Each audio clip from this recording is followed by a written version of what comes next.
Because one of the things that's happened is that traditional masculinity, the idea that it is a man's job to protect women, this is one of our jobs as human beings, as men, to protect women, the feminist movement doesn't like that. Well, then you can't blame us for not protecting women if you don't want us to protect women.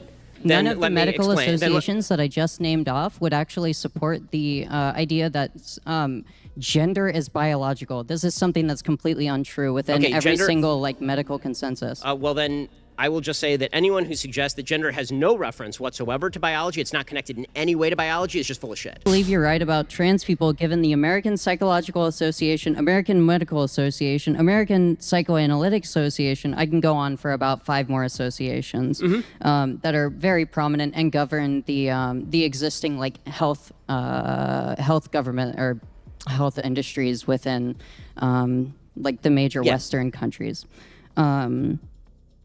And all of these associations have multiple thousands of doctors, sociologists, psychologists, and with PhDs in their respective fields backing the idea that sex and gender are different, effectively gaining the medical consensus for sex and gender being 2 different concepts, yet you have a different opinion. Okay, so sex and gender are 2 different concepts, but gender is tied to biology.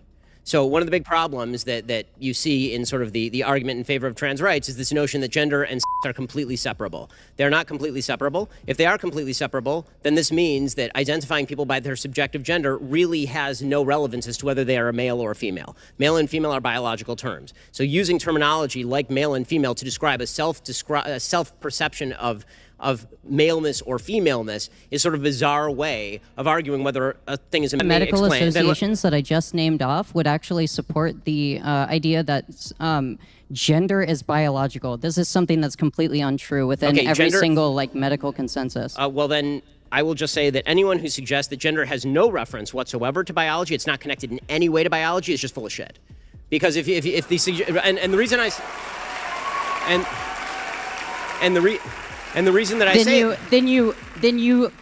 then you actually just disagree with medical consensus within the Western nation. Yes, I disagree with the false medical consensus driven by politically driven quote-unquote doctors. If any doctor denies to me that there is a dichotomy between male and female, a dichotomy between male and female, they're ignorant and they are letting their politics get in the way of their science. Anybody who suggests to you that there is such a thing, for example, as a pregnant male is not a doctor, they are an activist. I'm very glad that none of these opinions are actually accepted in academia and haven't been for over 70 years. Sent this here on Twitter. Well, okay, so the notion that they haven't been accepted for over 70 years is a bizarre one, considering they were accepted until about 5 minutes ago. And the basic idea that male and female do not exist runs counter to all mammalian biology, all of it, not just human. Are we to suggest that gender and are different in walruses? How does this work exactly? Are they different in bears? Anytime you have all mammalian reproduction is rooted in the idea that there's a dichotomy between male and female. To obscure that with all sorts of semantic word games about how you feel subjectively has no bearing on whether male and female are categories that exist. And if you're trying to define male and female with reference to any subjective category that cannot be identified by any metric whatsoever other than how you feel today, I challenge whether that is scientific or whether that is merely a self-perception that is being guided by a political agenda. Do you think that women who voted for Hillary, women who have strongly supported the feminist movement and supported the left, are feeling disenfranchised given the current climate of sexual brutality and oppression brought to light in Hollywood recently? So I think that people have a willingness to blind themselves to facts that they don't want to see. And so what I've seen a lot is people saying, well, the problem of harassment isn't unique to Hollywood and has nothing to do with our culture regarding a leftist culture regarding No, it has to do generally with men, right? It has to do generally with American society. It has to do generally with power relationships. It's funny how everybody is willing to generalize as soon as their ox is gored, right? As soon as the left sees, wait, our culture, our feminist culture that we said that we were going to promulgate and was going to protect women hasn't protected women, nearly at all. Then all of a sudden it turns into, well, it's not us that sin, it's men that sin, right? And so I've been getting a lot of this online in the last couple of days. It's you men who haven't stood up. And I keep saying, what do you want me to do and I'll do it? Really, what do you want me to do? If you show me a rapist like Harvey Weinstein allegedly is, then I will say, send him to jail or castrate him, right? This is not difficult. But if you just say to me, you don't acknowledge the rape culture, again, I need you to define that and I need you to explain to me what I did. Like, really? I didn't do anything. And I think the vast majority of people in this room didn't do anything. And if they did do something, then maybe people should report it to the police, because that seems to me the best way to root out evil is to actually have law enforcement get involved. So the left is, so the question of what the left is doing about this, do they feel disenfranchised? No, I think they're just going to blame the same people they always blame, because we're all in our own little bubbles. Should they feel disenfranchised? 100%. Because in a society that treats sex as transactional, in a society that basically reduces to any sort, just a physical transaction that is based solely on consent, it makes it very difficult to explain why it is that the casting couch in Hollywood is bad per se. Right? There's actually, like, feminist theory says that it's bad because of power imbalances, but the sort of libertarian culture of the left suggests that power imbalance doesn't have anything to do with it. If I feel like trading my body for a part in a movie, well, that's my business. And if you say differently, then you're slut-shaming me, right? So that's, well, you can't really have it both ways. Either it's bad or it's not bad. And if we are going to fight harassment and assault, it seems to me that we have to do a couple of things. One, we have to reinvest with value beyond just a physical transaction.